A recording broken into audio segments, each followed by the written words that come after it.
Hi friends, இந்த வீடியோவில் என்ன தெரிஞ்சுக்க போகிறீங்கன்னா, கர்ப்ப காலத்தில் கர்ப்பிணிகள் முந்திரி பருப்பு சாப்பிடலாமா அப்படின்றத நம்ம பார்க்க போகிறோம்.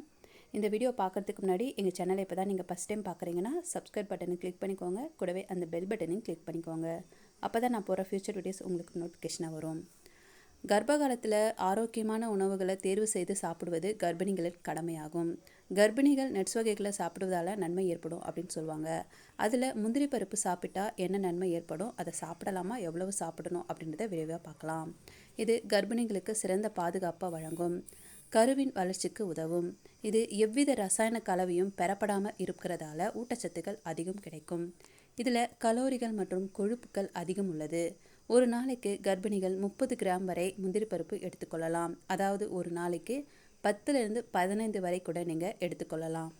ஒரு சிலருக்கு இது ஒவ்வாமை பிரச்சனையை ஏற்படுத்தும். அவர்களுக்கு இது பக்க விளைவை ஏற்படுத்தும். அவர்கள் இதை சாப்பிடுவதை தவிர்க்க வேண்டும்.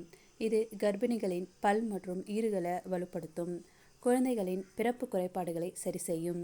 இது இரத்த சிவப்பு அணுக்களின் உற்பத்தியை மேம்படுத்தும். இரத்த சோகைக்கு எதிராக செயல்படும். இரத்தத்தில் குளுக்கோஸ் அளவை சமன்படுத்தும். மலச்சிக்கலை சரி செய்யும். குறைந்த எடை உடையவர்கள் சீரான எடையை அதிகரிக்க உதவும். மெக்னீசியம் நிறைந்திருப்பதால் தசைப்பிடிப்பு, தலைவலி, ஒற்றை தலைவலியை தடுக்கும். குழந்தைகளுக்கு ஏற்படும் இரத்தப்போக்கு கோளாறு அபாயத்தை தடுக்கும். இரத்த அழுத்தத்தை பராமரிக்கும்.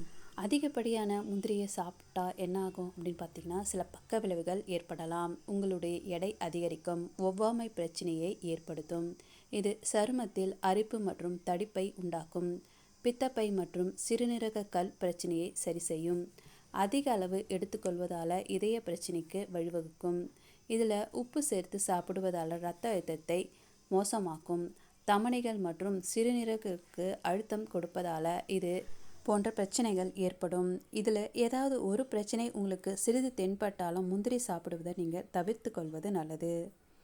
இது போன்ற தகவலை பெற எங்கள் சேனலுக்கு லைக் பண்ணுங்கள், ஷேர் பண்ணுங்கள், கமெண்ட் பண்ணுங்கள், மறக்காமல் சப்ஸ்கிரைப் பண்ணுங்கள்.